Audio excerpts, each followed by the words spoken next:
Sir మీరు వింటే అద్దిరిపోతారు sir. ఏంటయ్యా నన్ను నిద్రపోనివ్వా? సార్ డిస్టర్బ్ చేసినందుకు sorry sir. Story line super వచ్చింది సార్. రాత్రి అసలు నాకు నిద్రే పట్టలేదు సార్. అందుకని నా నిద్ర చెడగొట్టేస్తావా? సార్ అది స్టోరీ చాలా బాగా వచ్చింది సార్. మీరు వింటే అద్దిరిపోతారు సార్. ఎప్పుడు రమ్మంటారు సార్? ఒక 1 అవర్లో వచ్చేనా? 1 అవర్ ఎందుకు, ½ అన్ అవర్లో వచ్చాయి. ఇద్దరం బాత్రూంలో కూర్చుని డిస్కస్ చేసుకుందాం. Okay sir, thanks sir. ఏంటి నిజంగానే వచ్చేస్తావా? వచ్చేయమన్నారు కదా సార్.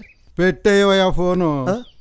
పాపం ఎంతో ఎక్సైట్ అయ్యాడు విధాత, కానీ ప్రొడ్యూసర్ అపాయింట్మెంట్ మాత్రం దొరకలేదు. But Shivani is a lucky girl.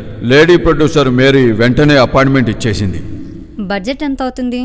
50 to 75 lakhs అయితే సరిపోతుంది మ్యామ్. Just 75 lakhs? చాలు మ్యామ్. 75 lakhsలో సినిమా ఏం చేస్తాం? స్టోరీ వింటే మీకు ఐడియా వస్తుంది. టోటల్ స్క్రిప్ట్ రెడీగా ఉందా? ఉంది మ్యామ్. థ్రిల్లరా? Psychological thriller ma'am. నువ్వు కాన్ఫిడెంట్గా ఉన్నావా? 200% మ్యామ్. ఓకే, ఓపెనింగ్ చెప్పు చూద్దాం.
ఏమైంది సార్?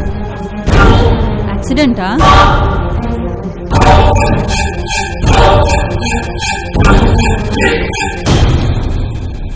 కథ బాగుంది. Thank you ma'am. ఐడియా నీదేనా? నాదే ma'am. Lady oriented story. Yes ma'am. Story కొత్తగా ఉంది కాబట్టి కొత్త వాళ్ళైనా పర్వాలేదు అనిపిస్తుంది. Definitely ma'am. ఫ్రెష్ ఫేస్ అయితే న్యాచురల్గా సూపర్గా ఉంటుంది. నేను అదే అనుకుంటున్నాను. తక్కువ బడ్జెటే కాబట్టి కొత్త వాళ్ళతో చేసిన రిస్క్ ఉండదు. బ్యానర్ వాల్యూ మీద మార్కెట్ చేసుకోవచ్చు. ఎవరైనా ఉన్నారా? నా ఫ్రెండ్ నతాషా అని హైలీ టాలెంటెడ్ మ్యామ్. మొన్న షార్ట్ ఫిల్మ్ చేసింది. ఆ పర్ఫార్మెన్స్ కన్నీ చూస్తే అదిరిపోతారు. అవునా? Very good. యూట్యూబ్ లింక్ ఉంటే షేర్ చేయి, ఒకసారి చూద్దాం. ఓకే మ్యామ్, షేర్ చేస్తాను. చూడండి మ్యామ్, చాలా టాలెంటెడ్ ఆర్టిస్ట్. ఓకే ఓకే, నేను చూసి కాల్ చేస్తాను. స్టోరీ మాత్రం చాలా బాగుంది. డన్. Thank you ma'am. రేపు ఒకసారి ఆఫీస్కి వస్తే కాంట్రాక్ట్ సైన్ చేద్దు కానీ. Thank you ma'am. Thank you so much. All the best. Thank you ma'am. Thank you.